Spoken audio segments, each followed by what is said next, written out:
2002 का गोधरा कांड, और वो गोधरा कांड जिसमें हजारों लोगों को मौत के घाट उतार दिया गया।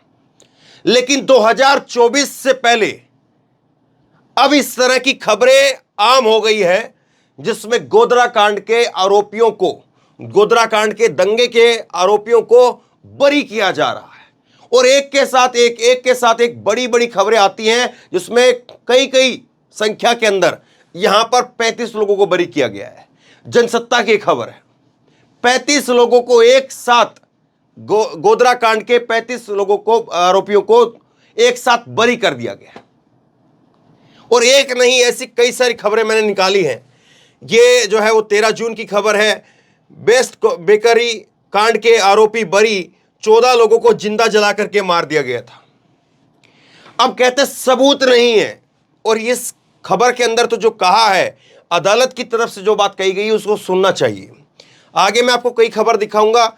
अभी हाल के अंदर खबर आई थी 20 अप्रैल की खबर है ये, और 20 अप्रैल 2023 की। नरोदा गांव हिंसा, माया कोडनानी और बाबू बजरंगी समेत 67 लोग आरोपी जो है वो बरी कर दिए गए थे। यहीं पर बात नहीं होती खत्म। जागरण की खबर देखिए आप, ये 25 जनवरी 2023 की खबर है। ये जो खबर थी वो 20 अप्रैल 2023 की थी। ये खबर है 25 जनवरी 2023 की। गोधरा कांड के बाद हुए दंगों के मामले में 22 आरोपी बरी। यहां पर 67 आरोपी बरी हुए हैं। आज जो है ये खबर आई है, इसमें 35 आरोपी बरी हुए हैं, इसमें 67 आरोपी बरी हुए हैं, और इसमें 22 आरोपी जो है वो 25 जून को जो खबर आई उसमें बरी किए गए हैं। और जबकि इसी खबर में ये जो जिस दिन 22 आरोपी बरी किए गए थे, 17 लोग जो है मार दिए गए थे। ऐसी खबरें जो है जिसमें लोगों को मारे जाने की सीधी तौर पर जो है वो खबर थी, लेकिन उसके बावजूद कैसे बरी कर दिया गया। ये खबर एनडीटीवी की खबर है, और एनडीटीवी की खबर के अंदर ये 2011 की खबर है। 31 आरोपी जो है बरी, 31 आरोपी दोषी करार और 67 बरी। तो किस तरह से चीजें चल रही हैं। एक ही खबर देखिए, 3 जुलाई 2022 की खबर है। 19 साल तक एक शख्स फरार था, आजीवन उसको कारावास की सजा हुई थी। 19 साल तक फरार चला वो, और पिछले साल जो है गिरफ्तार हुआ। तो ये खबरें जो है वो क्या कहती हैं, जो अमित शाह जी कहते हैं क्रोनोलॉजी को समझिए। ये क्रोनोलॉजी क्या है, क्या ऐसी चीज है जो लगातार इन खबरों के अंदर जो है वो सेम दिखाई दे रही है। बहुत सारे लोग जो है वो दबी जुबान के अंदर कहते हैं, या अनऑफिशियली तौर पर यह बात कही जाती है कि एक टीम है जो गोधरा कांड की टीम है, और एक टीम है जो बाबरी मस्जिद ढहाने वाली टीम है। उस टीम के अंदर से किसी को जो है वो सजा नहीं होगी, या जो है उन लोगों को बरी करवा दिया जाएगा। और इसी के अंदर, इसी कड़ी के अंदर लोग नाम लेते हैं बृजभूषण तक का, कि बृजभूषण के पीछे भी अगर आज सरकार खड़ी है तो उसकी वजह एक बाबरी मस्जिद है। क्योंकि बाबरी मस्जिद को ढहाने के टाइम पर बृजभूषण जो है उसमें शामिल था। और बृजभूषण खुद इस बात को कहता है कि जो कुदाल और जो कस्सी फावड़े जो गए वो मेरे वहां से गए थे। बृजभूषण इस बात को स्वीकार करता है। तो सवाल यह है कि क्या 2024 से पहले उन तमाम लोगों को बरी करवा लिया जा रहा है, ये एक सवाल है। हालांकि इस पर अदालत क्या कह रही है, जज साहब क्या कह रहे हैं, वो आपको पढ़ करके सुनाता हूं मैं। लेकिन जिस दंगे के अंदर जो है वो कहीं पर 1000 लोगों का जो है डाटा मिलता है, कहीं पर 1200 लोगों का डाटा मिलता है कि 1000 लोग जो है वो मारे गए दंगे हुए, जिसमें 1200 लोग मारे गए, जिसमें 1500 लोग मारे गए। इस तरह के अलग अलग वेबसाइट के ऊपर अलग अलग जगह पर अलग अलग डाटा है। लेकिन इतने लोग जो है वो मारे जाते हैं। 27 फरवरी को जो है इसकी शुरुआत हुई। 27 फरवरी 2002 को गोधरा में साबरमती एक्सप्रेस के अंदर S6 बोगी नंबर S6 के अंदर जो है वो लोगों को जला दिया गया था। 59 लोग जो है उसमें मारे गए थे।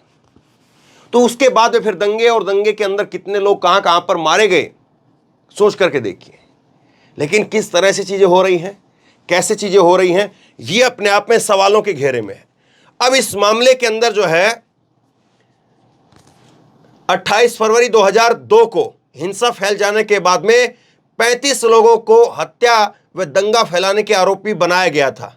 ये जो 35 आरोपी जो हुए हैं बरी आज, ये कुल जो है वो कुल करीब करीब जो है वो 17 जो है इसमें मारे गए हैं।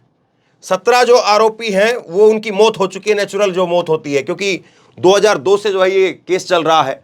तो 17 लोगों की जो है वो मौत हो चुकी है और उसके बाद 35 लोग जो है वो बरी कर दिए गए हैं। 52 जो है इसमें आरोपी बनाए गए थे और इसमें 28 फरवरी को हिंसा हुई और उसके बाद में 35 लोगों को हत्या के आरोप में जो है वो आरोपी बनाया था।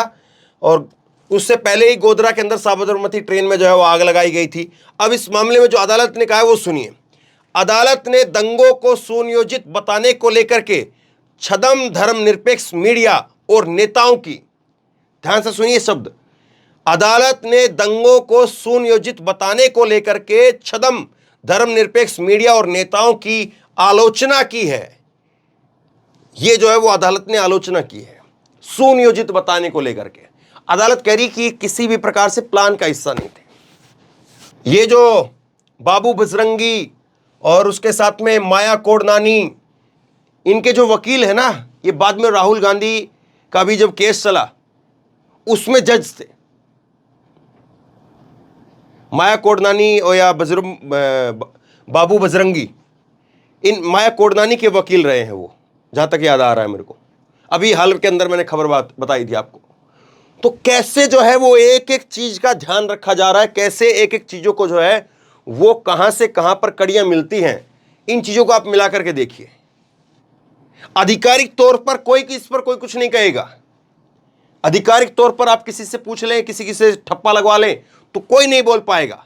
लेकिन और इसीलिए मैंने खबर की शुरुआत में कहा कि बहुत बड़ा रिसर्च का हिस्सा है, ये हुई भी है, इसके ऊपर रिसर्च किताबें भी लिखी गई है। लेकिन कितना कुछ अभी भी है, कितना कुछ वक्त के साथ साथ धीरे धीरे सामने आता है और कितना कुछ जो है वो सामने आता रहेगा और कितना कुछ जो है वो लोग किताबों में पढ़ेंगे आज से 100 साल बाद भी, तो भी लोग उस वक्त में भी सवाल पूछेंगे कि किस तरह से चीजें हुई और उसके बाद में कैसे लोगों को बरी कर दिया गया। ये जो एक साथ में 67 आरोपियों को जो अभी बरी किया गया 20 अप्रैल को, इसमें भी 11 लोगों की मौत हुई थी। तो ये जो दंगे हुए थे उसमें अलग अलग जगह पर हुआ और इसी के अंदर जो है वो आपको मालूम होगा सबसे चर्चित जो केस रहा बिल्किस बानो का। बिल्किस बानो के आरोपियों को कैसे जो है छोड़ा गया और उसके बाद में उनको संस्कारी पता नहीं क्या क्या बताया गया। तो किस तरह से चीजें हो रही हैं इस बात को समझिए आप। और क्या ये सारी चीजें आपके जहन में कोई सवाल खड़ा कर रही हैं या नहीं कर रही है?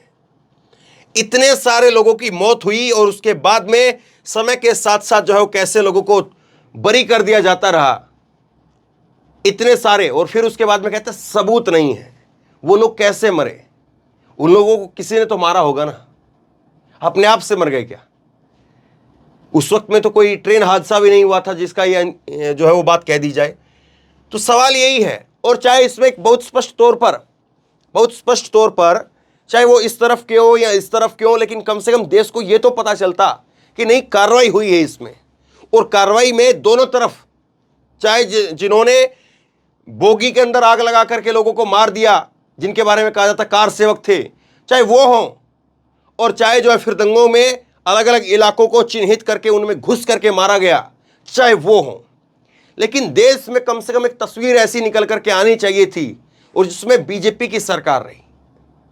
नरेंद्र मोदी आज गुजरात से दिल्ली तक आ गए हैं, तो कम से कम इनकी जिम्मेदारी बनती, जब इतने बड़े पद पर ये खुद उस वक्त में मुख्यमंत्री रहे और आज दिल्ली में प्रधानमंत्री के तौर पर हैं, तो इनकी जिम्मेदारी बनती देश के सामने कम से कम एक तस्वीर ऐसी पेश की जाए। लेकिन एक तस्वीर है जिस तस्वीर पर लोग सवाल पूछते हैं, जिस तस्वीर को लेकर के सवाल खड़े होते हैं कि आखिरकार ऐसी चीजें हो क्यों रही है। तो बहरहाल किस तरह से चीजें हुई हैं और कैसे हो रही हैं, यह अपने आप में सवालों के घेरे में है। लोगों को अब यह खबर जो है वो एक नॉर्मल सी खबर लगने लग गई है। और लोगों को जब मैं ये कहता हूं कि 15 आरोपियों को बरी कर दिया गया, 35 को बरी कर दिया गया, 40 को बरी कर दिया गया, तो कई लोगों को तो हो सकता है कि शायद ये लगे कि ये तो पुरानी खबर तो नहीं बता रहे हैं। बहुत सारे लोगों को ये लगने लगा क्योंकि अब ऐसा हो रहा है, तो चीजें कितनी नॉर्मल हो गई हैं इस बात को समझिए आप। लेकिन जिन लोगों के घर वाले गए हैं उन लोगों को पता है कि ये बरी होने का मतलब क्या है। इसके 35 लोग इसमें बरी हुए हैं। कितने लोगों के मरने के आरोपी थे ये, मारने के आरोपी थे ये, और अब कहा जा रहा कि नहीं ये तो सुनियोजित नहीं था। आप बताइए, आप इसको किस तरह से देखते हैं? नीचे कमेंट बॉक्स में अपनी राय लिख करके जरूर बताइए। इस वीडियो को खूब शेयर कीजिए और इसी तरह की तमाम खबरों के लिए ऑनलाइन न्यूज एजेंडा को सब्सक्राइब कीजिए। साथ में जो बेल आइकन है घंटे उसको जरूर दबाइए, ताकि जैसे ही कोई खबर अपलोड करें उसकी नोटिफिकेशन सीधे सबसे पहले आपको मिल सके। धन्यवाद।